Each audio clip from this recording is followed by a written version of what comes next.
ओम शांति। आज बाबा के 27 जून के महावाक्य हैं। बाबा ने कहा, मीठे बच्चे, तुम्हारा टाइम बहुत वैल्यूबल है, इसीलिए फालतू बातों में अपना टाइम वेस्ट मत करो। प्रश्न है, मनुष्य से देवता बनने के लिए बाप की कौन सी श्रीमत मिली हुई है? उत्तर है, बच्चे, तुम जबकि मनुष्य से देवता बनते हो तो कोई आसुरी स्वभाव नहीं होना चाहिए। दूसरा, कोई पर क्रोध नहीं करना है। तीसरा, किसको भी दुख नहीं देना है।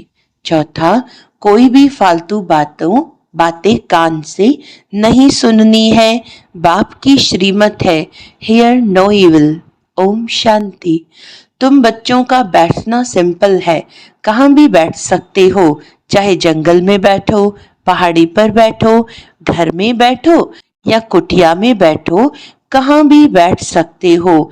ऐसे बैठने से तुम बच्चे ट्रांसफर होते हो।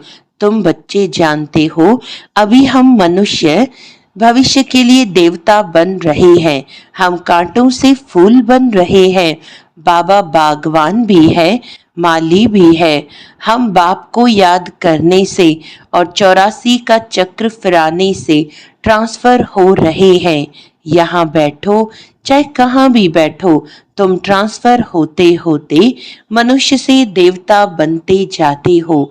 बुद्धि में एम ऑब्जेक्ट है, हम यह बन रहे हैं। कुछ भी कामकाज करो, रोटी पकाओ, बुद्धि में सिर्फ बाप को याद करो। बच्चों को ये श्रीमत मिलती है, चलते फिरते सब कुछ करते सिर्फ याद में रहो। बाप की याद से वर्षा भी याद आता है, 84 का चक्र भी याद आता है। इसमें और क्या तकलीफ है? कुछ भी नहीं। जबकि हम देवता बनते हैं तो कोई आसुरी स्वभाव भी नहीं होना चाहिए। कोई पर क्रोध नहीं करना, किसको दुख नहीं देना, कोई भी फालतू बातें कान से सुननी नहीं है। सिर्फ बाप को याद करो। बाकी संसार की झरमुई झगमुई तो बहुत सुनी। आधा कल्प से ये सुनते सुनते तुम नीचे गिरे हो। अब बाप कहते हैं, ये झरमुई झगमुई न करो। फलाना ऐसा है, इनमें यह है। कोई भी फालतू बातें नहीं करनी है। यह जैसे कि अपना टाइम वेस्ट करना है। तुम्हारा टाइम बहुत वैल्यूबल है। पढ़ाई से ही अपना कल्याण करना है। इनसे ही पद पाएंगे। उस पढ़ाई में बहुत मेहनत करनी पड़ती है। इम्तिहान पास करने विलायत में जाते हैं। तुमको तो कोई तकलीफ नहीं देते। बाप आत्माओं को कहते हैं, मुझ बाप को याद करो। एक दो को सामने बिठाते हैं तो भी बाप की याद में रहो। याद में बैठते बैठते तुम कांटों से फूल बनते हो। कितनी अच्छी युक्ति है। तो बाप की श्रीमत पर चलना चाहिए ना। हर एक की अलग अलग बीमारी होती है, तो हर एक बीमारी के लिए सर्जन है। बड़े बड़े आदमियों के खास सर्जन होते हैं ना। तुम्हारा सर्जन कौन बना है? भगवान। वह है अविनाशी सर्जन। कहते हैं, हम तुमको आधा कल्प के लिए निरोगी बनाते हैं। सिर्फ मुझे याद करो तो विकर्म विनाश होंगे। तुम 21 जन्म के लिए निरोगी बन जाएंगे। ये गांठ बांध देनी चाहिए। याद से ही तुम निरोगी बन जाएंगे। फिर 21 जन्म के लिए कोई भी रोग नहीं होगा। भल आत्मा तो अविनाशी है, शरीर ही रोगी बनता है, लेकिन भोगती तो आत्मा है ना। वहां आधा कल्प तुम कभी भी रोगी नहीं बनेंगे। सिर्फ याद में तत्पर रहो। सर्विस तो बच्चों को करनी ही है। प्रदर्शनी में सर्विस करते करते बच्चों के गले घुट जाते हैं। कई बच्चे फिर समझते हैं, हम सर्विस करते करते चले जाएंगे बाबा के पास। यह भी बहुत अच्छा है सर्विस का तरीका। प्रदर्शनी में भी प्रदर्शनी में भी बच्चों को समझाना है। प्रदर्शनी में पहले पहले यह लक्ष्मी नारायण का चित्र दिखाना चाहिए। यह A1 चित्र है। वास्तव भारत में आज से 5000 वर्ष पहले बरोबर इनका राज्य था। अथाह धन था, पवित्रता, सुख, शांति सब थी। परंतु भक्ति मार्ग में सतयुग को लाखों वर्ष दे दिए हैं, तो कोई भी बात याद कैसे आए। ये लक्ष्मी नारायण का फर्स्ट क्लास चित्र है। सतयुग में 1250 वर्ष इस डायनेस्टी ने राज्य किया था। आगे तुम भी नहीं जानते थे। अभी बाप ने तुम बच्चों को स्मृति दिलाई है कि तुमने सारे विश्व पर राज्य किया था। क्या तुम भूल गए हो? 84 जन्म भी तुमने लिए हैं। तुम ही सूर्यवंशी थे। पुनर्जन्म तो लेते ही हैं। 84 जन्म तुमने कैसे लिए हैं?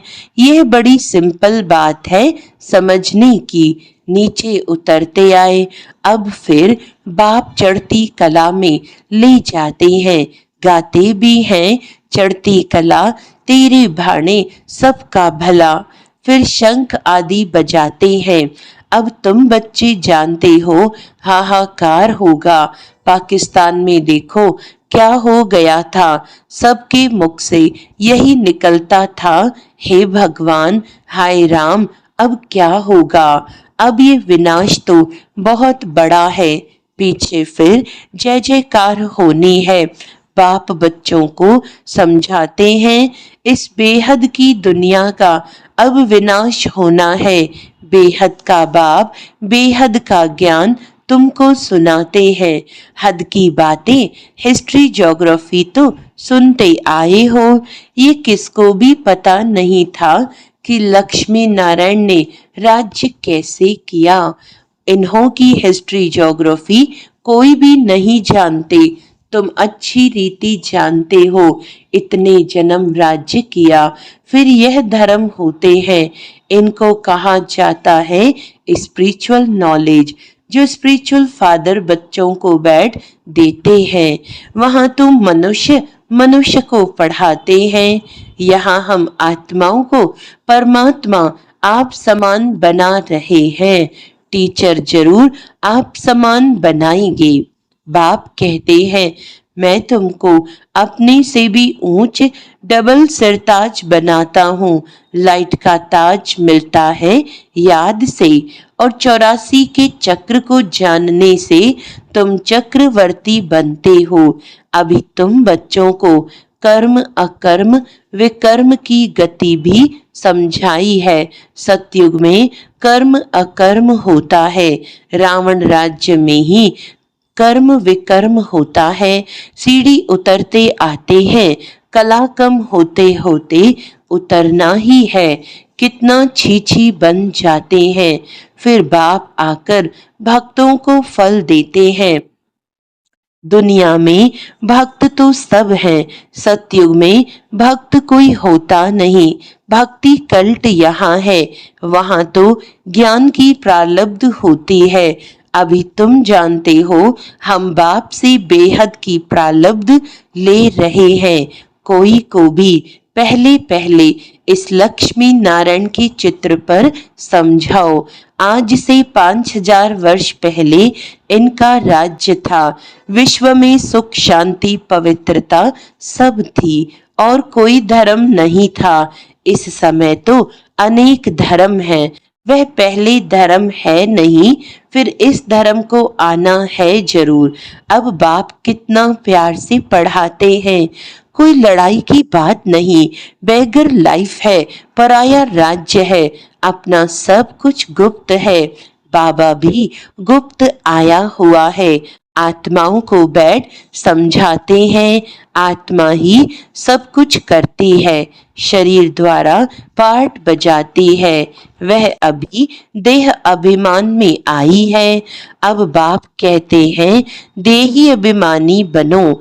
बाप और कोई जरा भी तकलीफ नहीं देते हैं। बाप जब गुप्त रूप में आते हैं तो तुम बच्चों को गुप्त दान में विश्व की बादशाही देते हैं, तुम्हारा सब गुप्त है। इसीलिए रस्म के रूप में कन्या को जब दहेज देते हैं तो गुप्त ही देते हैं।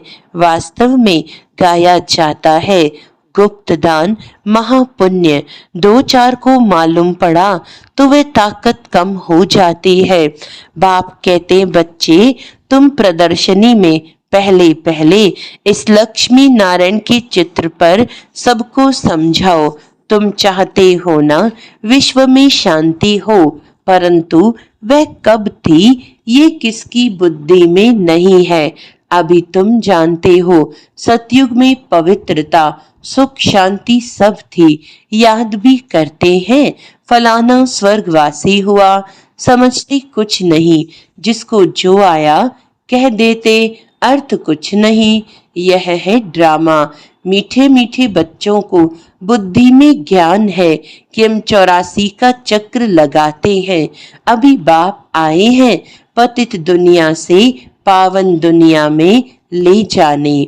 बाप की याद में रहते ट्रांसफर होते जाते हैं, कांटे से फूल बनते हैं। फिर हम चक्रवर्ती राजा बनेंगे। बनाने वाला बाप है, वह परम आत्मा तो सदैव प्योर है, वही आते हैं प्योर बनाने। सतयुग में तुम खूबसूरत बन जाएंगे, वहां नेचुरल ब्यूटी रहती है। आजकल तो आर्टिफिशियल श्रृंगार करते हैं ना, क्या क्या फैशन निकला है, कैसी कैसी ड्रेस पहनते हैं।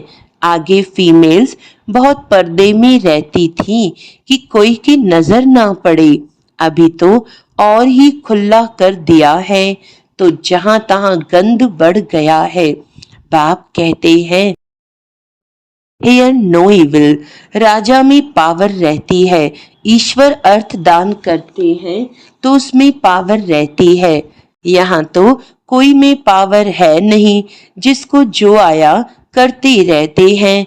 बहुत गंदे मनुष्य हैं। तुम बहुत सौभाग्यशाली हो जो खिवैया ने हाथ पकड़ा है। तुम ही कल्प कल्प निमित्त बनते हो। तुम जानते हो पहली मुख्य है देह अभिमान, उसके बाद ही सब भूत आते हैं। मेहनत करनी है, अपने को आत्मा समझ बाप को याद करो। ये कोई कड़वी दवाई नहीं है, सिर्फ कहते हैं अपने को आत्मा समझ बाप को याद करो। फिर कितना भी पैदल बाबा की याद में करते जाओ, कभी टांगे थकेंगी नहीं, हल्के हो जाएंगे, बहुत मदद मिलती है। तुम मास्टर सर्वशक्तिमान बन जाते हो। तुम जानते हो हम विश्व का मालिक बनते हैं। बाप के पास आए हैं और कोई तकलीफ नहीं देते हैं, सिर्फ बच्चों को कहते हैं हियर नो इविल।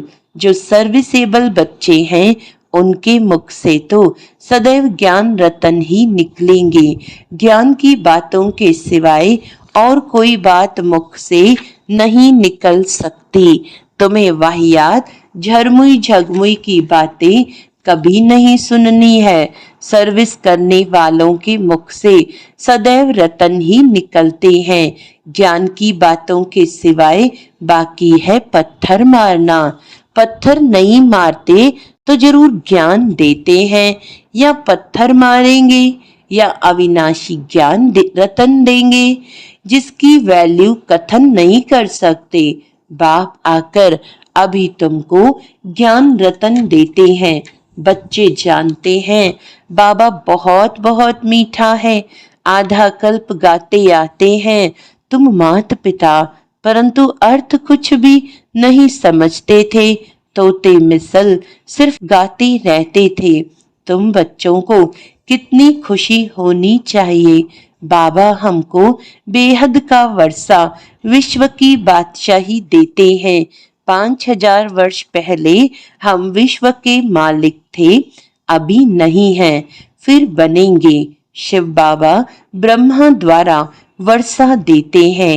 आज ब्राह्मण कुल चाहिए ना, भागीरथ कहने से भी समझ न सके, इसीलिए ब्रह्मा और उनका फिर ब्राह्मण कुल है। ब्रह्मा तन में प्रवेश करते हैं, इसीलिए उनको भागीरथ कहा जाता है। ब्रह्मा के बच्चे ब्राह्मण हैं। ब्राह्मण है चोटी, विराट रूप भी ऐसा होता है। ऊपर में बाबा, फिर संगम युगी ब्राह्मण जो कि ईश्वरीय संतान बनते हैं। तुम जानते हो अभी हम ईश्वरीय संतान हैं, फिर दैवी संतान बनेंगे तो डिग्री कम हो जाएगी। ये लक्ष्मी नारायण भी डिग्री कम है क्योंकि इनमें ज्ञान नहीं है। ज्ञान ब्राह्मणों में है, परंतु लक्ष्मी नारायण को अज्ञानी नहीं कहेंगे। इन्होंने ज्ञान से ये पद पाया है। तुम ब्राह्मण कितने ऊंच हो, फिर देवता बनते हो तो कुछ भी ज्ञान नहीं रहता। उनमें ज्ञान होता तो दैवी वंश में परंपरा से चला आता। मीठे मीठे सिकिलदे बच्चों को सब राज सब युक्तियां बतलाते हैं। ट्रेन में बैठे भी तुम सर्विस कर सकते हो। एक चित्र पर ही आपस में बैठ बात करेंगे तो ढेर आकर इकट्ठे होंगे। जो इस कुल का होगा वह अच्छी रीति धारणा कर प्रजा बन जाएगा। चित्र तो बहुत अच्छे अच्छे हैं सर्विस के लिए। हम भारतवासी पहले देवी देवता थे, अभी तो कुछ नहीं है, फिर हिस्ट्री रिपीट होती है। बीच में यह है संगम युग जिसमें तुम पुरुषोत्तम बनते हो। अच्छा, मीठे मीठे सिकिलदे बच्चों प्रति माता पिता बाप दादा का याद प्यार और गुड मॉर्निंग। रूहानी बाप की रूहानी बच्चों को नमस्ते। हम रूहानी बच्चों की रूहानी बाप दादा को याद प्यार गुड मॉर्निंग, नमस्ते नमस्ते नमस्ते जी। धारणा के लिए मुख्य सार है, ज्ञान की बातों के सिवाय और कोई बात मुख से नहीं निकालनी है। झरमुई झगमुई की बातें कभी नहीं सुननी है। मुख से सदैव रतन निकलते रहें, पत्थर नहीं। सर्विस के साथ साथ याद की यात्रा में रह स्वयं को निरोगी बनाना है। अविनाशी सर्जन स्वयं भगवान हमें मिला है। 21 जन्म के लिए निरोगी बनाने, इसी नशे में व खुशी में रहना है। वरदान है, हर कर्म में फॉलो फादर कर स्नेह का रिस्पॉन्स देने वाले तीव्र पुरुषार्थी भव। जिससे स्नेह होता है उसको ऑटोमेटिकली फॉलो करना होता है। सदा याद रहे कि यह कर्म जो कर रहे हैं ये फॉलो फादर है। अगर नहीं है तो स्टॉप कर दो। बाप को कॉपी करते बाप समान बनो। कॉपी करने के लिए जैसे कार्बन पेपर डालते हैं वैसे अटेंशन का पेपर डालो तो कॉपी हो जाएगा। क्योंकि अभी ही तीव्र पुरुषार्थी बन स्वयं को हर शक्ति से संपन्न बनाने का समय है। अगर स्वयं स्वयं को संपन्न नहीं कर सकते हो तो सहयोग लो, नहीं तो आगे चल टू लेट हो जाएंगे। स्लोगन है, संतुष्टता का फल प्रसन्नता है। प्रसन्न चित्त बनने से प्रश्न समाप्त हो जाते हैं। अच्छा, आज का अव्यक्त इशारा है, किसी कमजोर आत्मा की कमजोरी को न देखो। यह स्मृति में रहे कि वैरायटी आत्माएं हैं, सबके प्रति आत्मिक दृष्टि रहे। आत्मा के रूप में उनको स्मृति में लाने से पावर दे सकेंगे। आत्मा बोल रही है, आत्मा के ये संस्कार हैं। ये पाठ पक्का करो तो सबके प्रति स्वतः शुभ भावना रहेगी। अच्छा, ओम शांति।